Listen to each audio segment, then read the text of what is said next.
కాకినాడ నగరంలో స్వల్ప వర్షానికి ప్రధాన రహదారులు, కాలనీలు నీట మునిగిపోతున్నాయని సిపిఎం నాయకులు పలివెల వీరబాబు ఆందోళన వ్యక్తం చేశారు. నగరంలో వర్షపు నీటి పారుదల వ్యవస్థ సక్రమంగా లేకపోవడం, డ్రైనేజీలు పూడుకుపోవడం, కాలువల నిర్వహణలో నిర్లక్ష్యం కారణంగా ప్రతి వర్షకాలంలో ప్రజలు తీవ్ర ఇబ్బందులు ఎదుర్కొంటున్నారని విమర్శించారు.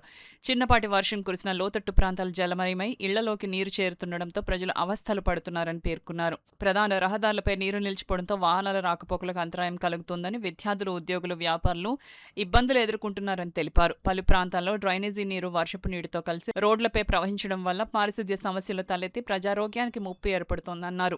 వర్షాకాలం ప్రారంభమైనప్పటికీ ముందస్తు చర్యలు చేపట్టడంలో నగరపాలక సంస్థ విఫలమైందని వీరబాబు ఆరోపించారు. వెంటనే డ్రైనేజీలు, కాలువలను శుభ్రపరిచి నీరు నిలిచే ప్రాంతాలను గుర్తించి శాశ్వత పరిష్కార చర్యలు చేపట్టాలని డిమాండ్ చేశారు. కాకినాడ నగరాన్ని ముంపు సమస్య నుంచి గట్టెక్కించేలా సమగ్ర ప్రణాళికతో ప్రభుత్వం, నగరపాలక సంస్థలు పనిచేయాలని ఆయన కోరారు. పటిష్టమైనటువంటి యంత్రాంగంతో ఈ కాకినాడ నగరంలో ముంపును అరికట్టాలి.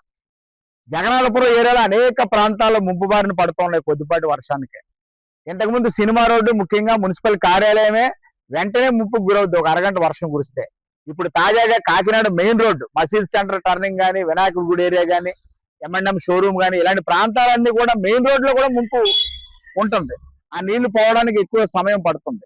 ఇది పరిష్కారం కావాలన్నట్లయితే యుద్ధ ప్రాతిపదికన కాకినాడ నగరంలో మెయిన్ డ్రైన్లు, ప్రధాన డ్రైన్లు అన్ని కూడా పూడికి తీసి ఆ పూడికను అక్కడ ఉంచకుండా మళ్ళీ డంపింగ్ యార్డ్కి తరలించాల్సిన అవసరం ఉంటుంది.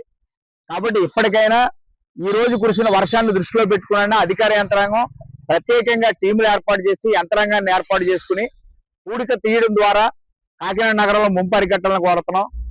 ఈ మెయిన్ డ్రైన్స్ నుంచి సముద్రానికి వెళ్ళి అవుట్లెట్ల దగ్గర కొన్ని రకాల ఎక్విప్మెంట్ బిగించారు. అక్కడ కరెంటుతో కూడా నడిచేటువంటి యంత్రాలు పెట్టినా ఆ యంత్రాలన్నీ కూడా ఆగిపోయినాయి. చాలా కాలం నుంచి రిపేర్ చేయడం లేదు.